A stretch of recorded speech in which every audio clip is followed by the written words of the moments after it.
All right, we're gonna have two awesome people, and we're gonna do Coin Stories, which is Natalie's podcast, and it's gonna be a nice back and forth fireside chat.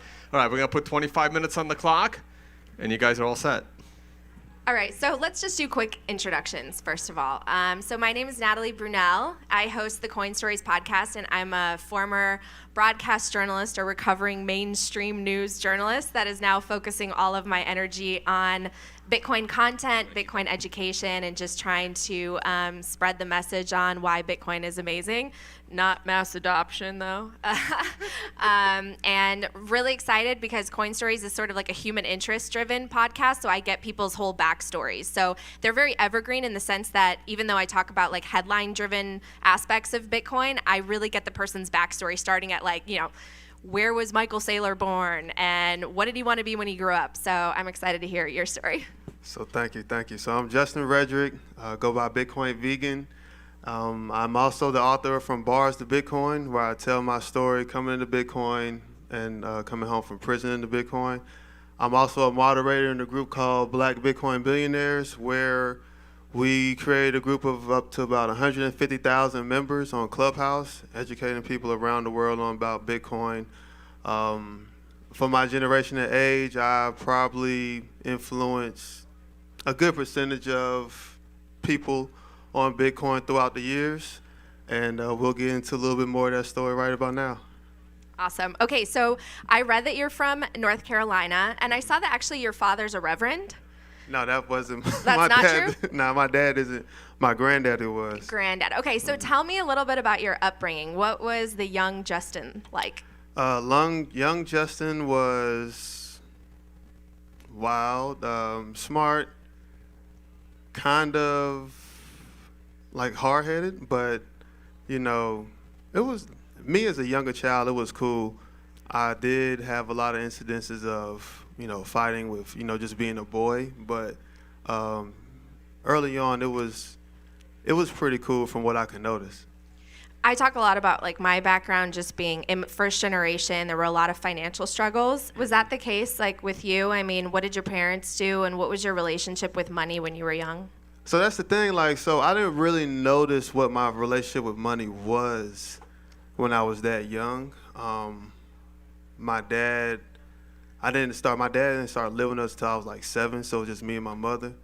But I really started realizing what our financial situation was in 2006 when we lost our house to the early parts of the housing market crash.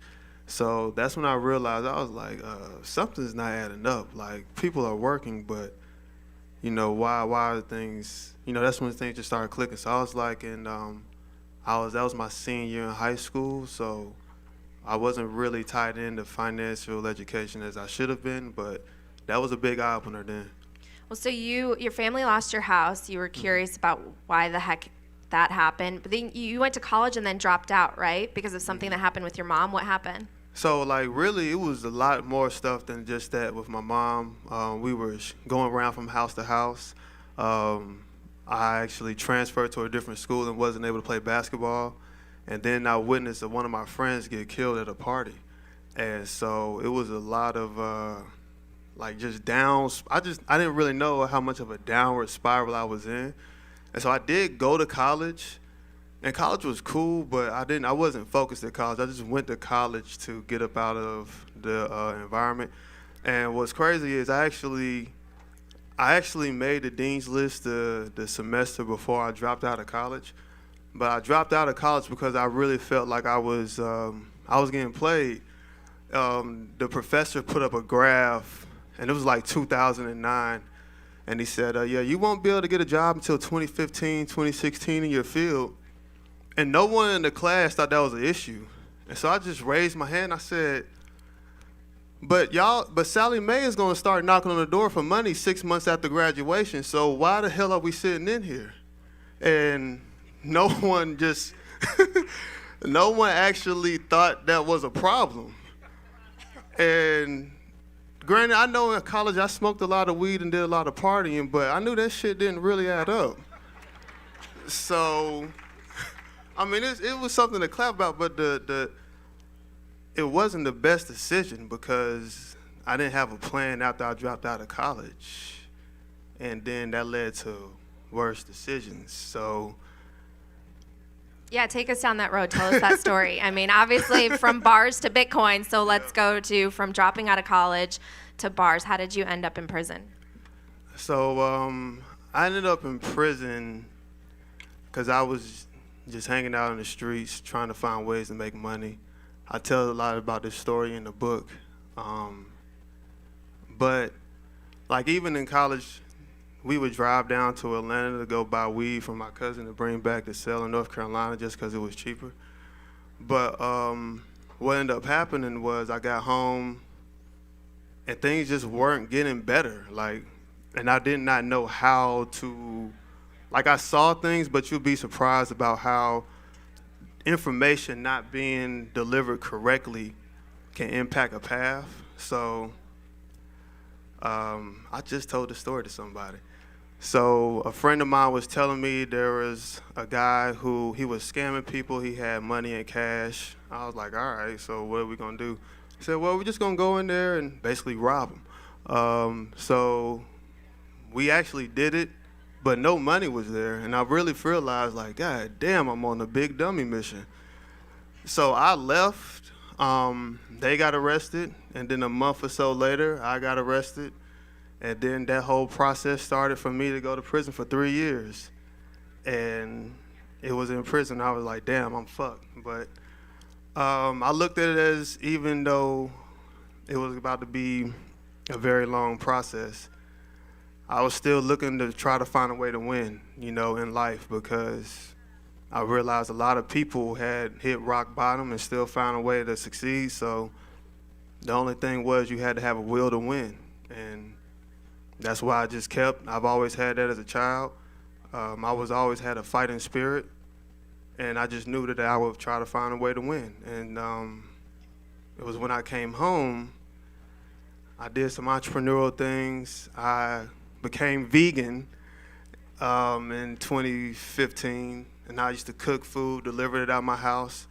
But it wasn't until my friend Isaiah Jackson, author of Bitcoin and Black America, I've been actually knowing him since I was 11 years old. He taught me about Bitcoin, and I would sit in the basement of my mom's house studying Bitcoin every single day.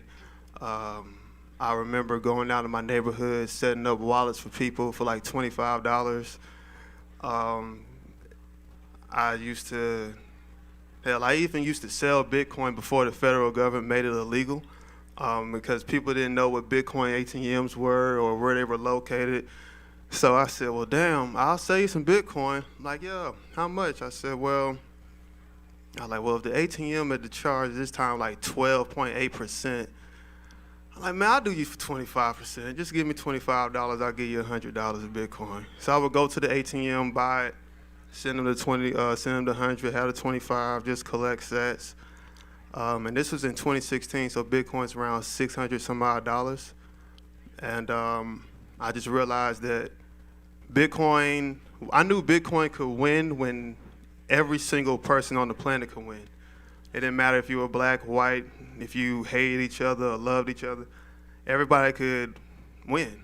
So it was built in a way that I could understand, because the one thing that stood out was how Zay said it was decentralized. So in prison, and the name of the conference is called Unconfiscatable. So in prison, I shared a little bit of this yesterday, we had stamps.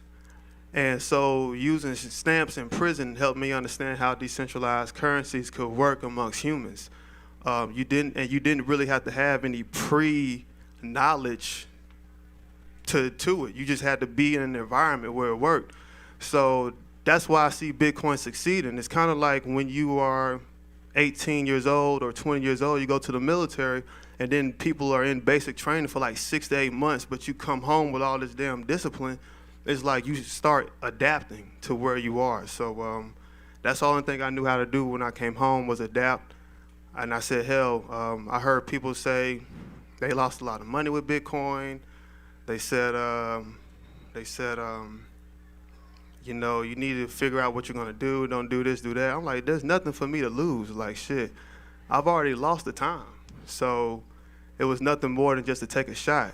And so on top of that, that's why I really feel, and I didn't really understand this part, but the reason I have a lot of faith in Bitcoin, or my conviction is hard in Bitcoin, is because Bitcoin solved the problem that affected my life. The housing market crash, our house foreclosing.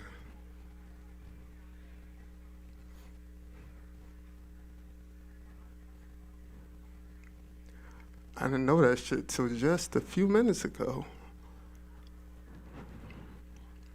And somebody asked me, they were like, so, like, do you go all in on Bitcoin? Like, yeah. It's like, if Bitcoin was to go to zero, shit, we still would have a better performing money than the US dollar.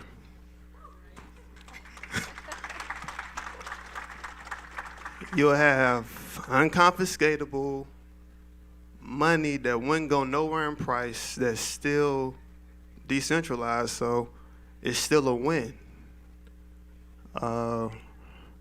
But it's just like, it's kind of like that General Hannibal said, we take the island, we're going to burn the boat. So shit, it's like if Bitcoin goes down, shit, it just is what it is, because it's the only opportunity zone that even exists today. Like, even if you don't support Russia, or you do, or whatever it is, the fact that they've been kicked out the SWIFT banking system, and the only thing they can do is use Bitcoin, it's like, shit, it doesn't matter what side you're on. And what's crazy is it's going to be very interesting just to see how the whole space moves forward once your favorite enemy is now hodling Bitcoin. Wow, that was incredible. So my family also lost everything in that crash. Yo, so wait, I didn't mean to do that. No, I relate to you. I think that's why, like, Bitcoin, it speaks to people in different ways because of our own individual experiences, but yet we all have this common thread where it's something about justice, right, at the end of the day.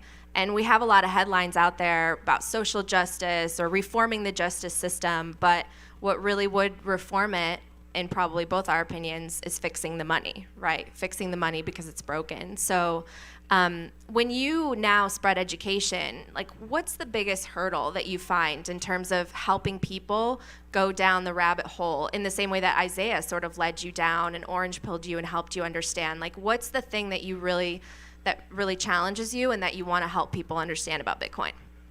Well, like, it challenged me a lot, but now it's like challenging the whole space a bit, because like, one thing that helped me in the beginning was, all right, I can learn the information, but how do I teach it? So for years, I used to operate from a selfish thought of the conversation of thinking like, well, you need to get it because I get it, so I'm gonna talk to you the way I understand it. So it's like I'm talking German. I'm talking English to someone who talks German, and they're looking at me like,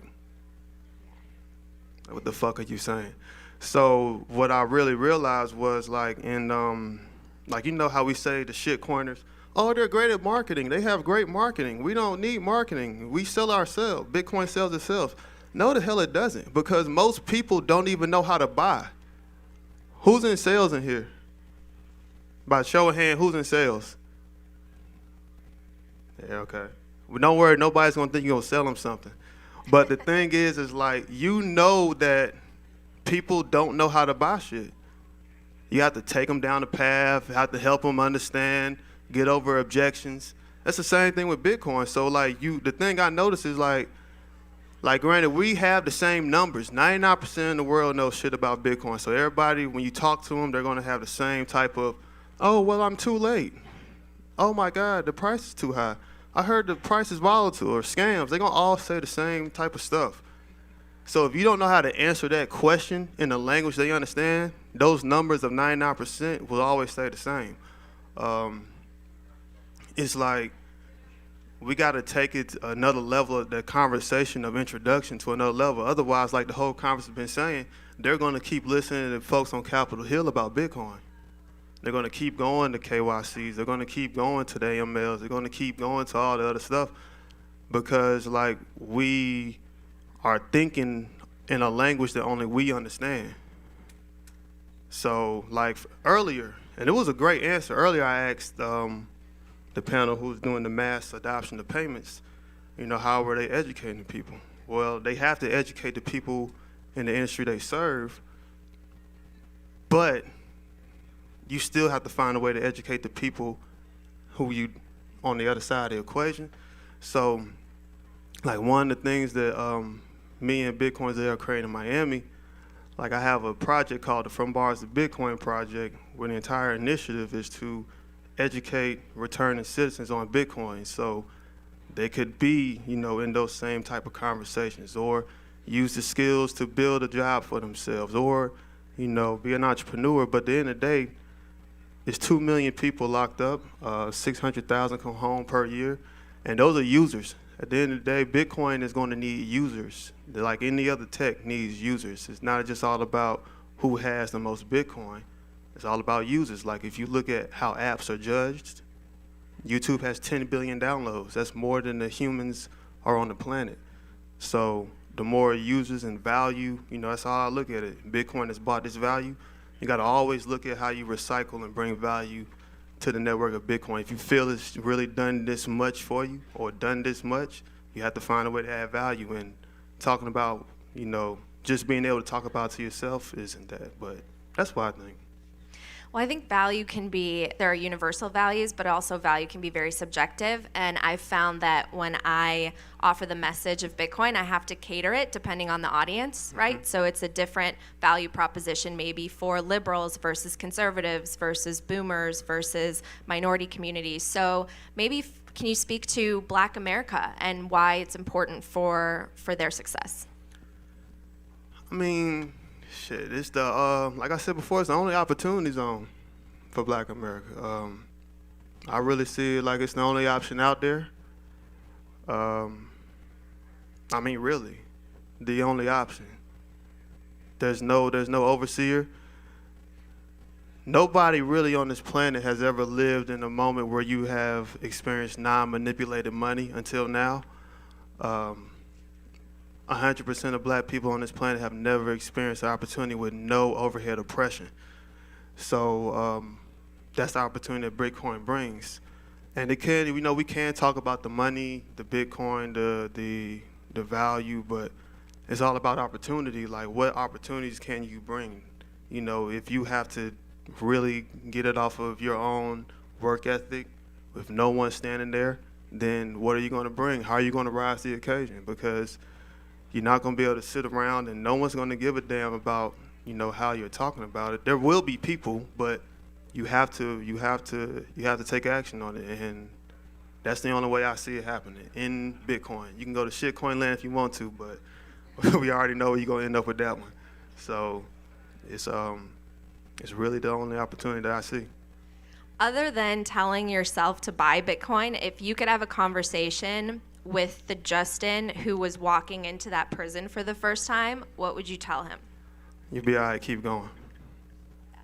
Yeah, I mean, that's because if I say anything else, it'll fuck up the ending.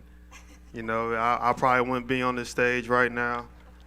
Hell, if I graduated college, I'd probably be in the shit corner, so we good where we are.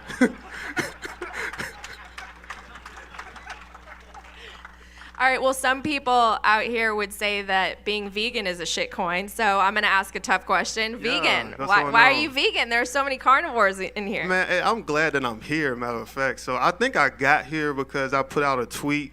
I said, who created the Bitcoin carnivore narrative? And then someone said it was Safe. So I tweeted something at Safe Dean, and he said, oh, well, you need to read my book. And I was like, well, damn it, hell, read mine. But it was a funny little weekend. I saw I think it was just like a dead weekend at Bitcoin. I was like, let's just throw this shit out here and see what happens.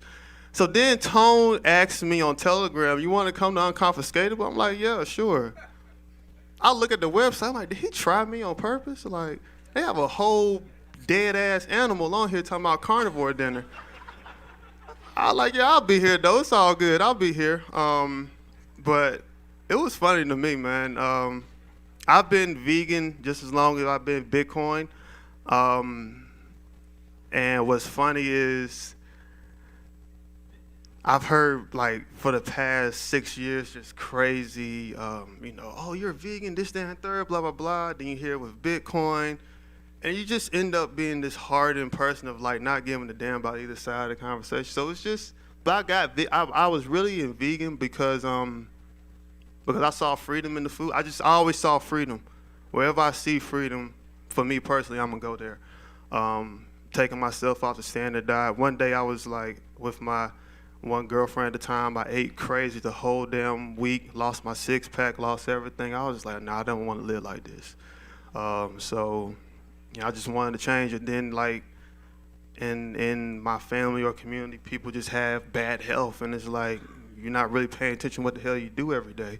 So it was just a big. I just wanted to break away from everything that I felt had anything to do with me going to prison, and just be a whole new person, or just a new path of life. How did being in prison change your view on freedom and just how important it is? And I mean, taking it one step further, obviously you would probably value money that represents freedom, right? Shit. Being in a situation where you have to listen to people who you know are stupider than you is painful.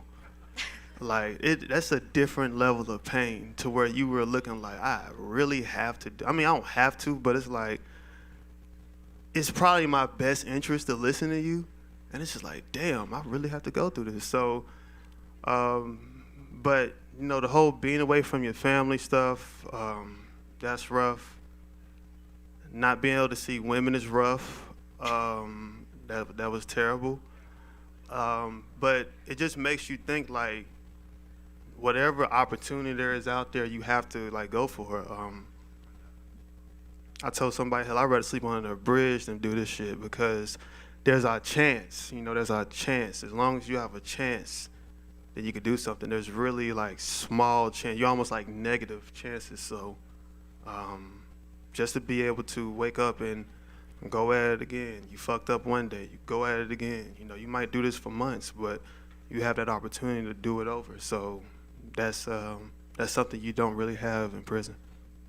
Well, to start to land the plane here, I'm just kind of curious. We always say Bitcoin fixes this, right? We mean everything. Mm-hmm. It fixes families, it fixes the economy, it fixes, politics. How does Bitcoin fix the criminal justice system?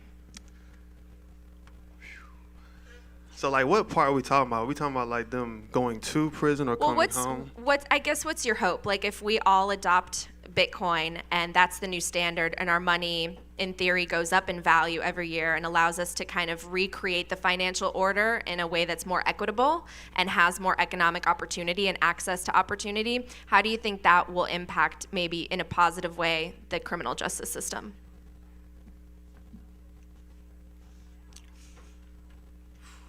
What do you want to see based on your experience? So what I would want to see is, like, I think, like I said again, it would probably have to start with why they should be good actors, because like we can say that like there's still gonna be crime. We're gonna be all the way honest. There's still gonna be crime. It might be a lower level of crime, but I mean the dark web still exists today. Bitcoin's been going up in price. I think, but what will happen is that overhead again will be gone, and you'll have like less numbers, and then you'll have folks who really just want to be, that feel like this is what they have to do for their whole life. Most people are in prison because they don't have money. So you flip a lot of that, you'll start seeing things unravel slowly. But there won't just be this perfect utopia of no crime, but I think you will start seeing a lot less, because people might have more opportunities to do the life they really want to live. Awesome. Well, I think we're out of time, but that was an amazing story. Thank you. I don't know if anyone has questions, but we've got like a minute.